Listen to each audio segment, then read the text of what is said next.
chief mate will introduce everybody else here in a little bit, just to make sure that you guys all know who the crew of the ship is, which you are all about to become the crew of the ship, every single one of you.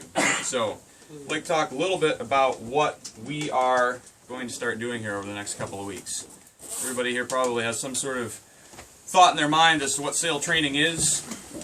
Ours, might think of it as a little bit different. It's what we're trying to do here is training in sail, which sounds like a slight turn of phrase, but the difference in training in sail is it's actually a lot older institution than sail training, something that sort of morphed in the modern times.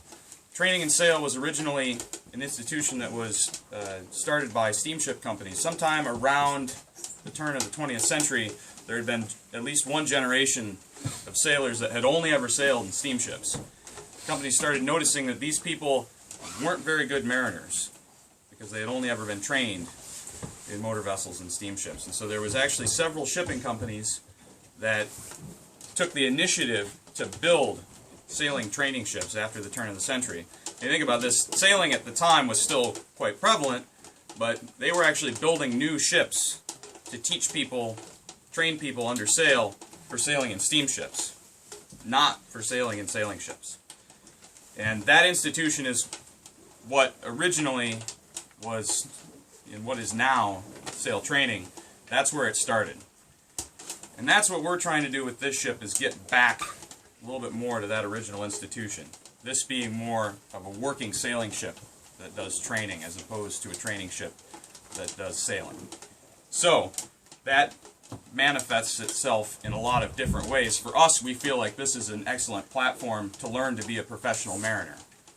People who spend time working in a sailing ship, end up with a more profound sense of situational awareness than you could ever really hope to achieve working in a motor ship or a steamship. We have a lot to pay attention to. There's a lot to learn. There's a lot to take care of, and if you don't take care of it, it doesn't work.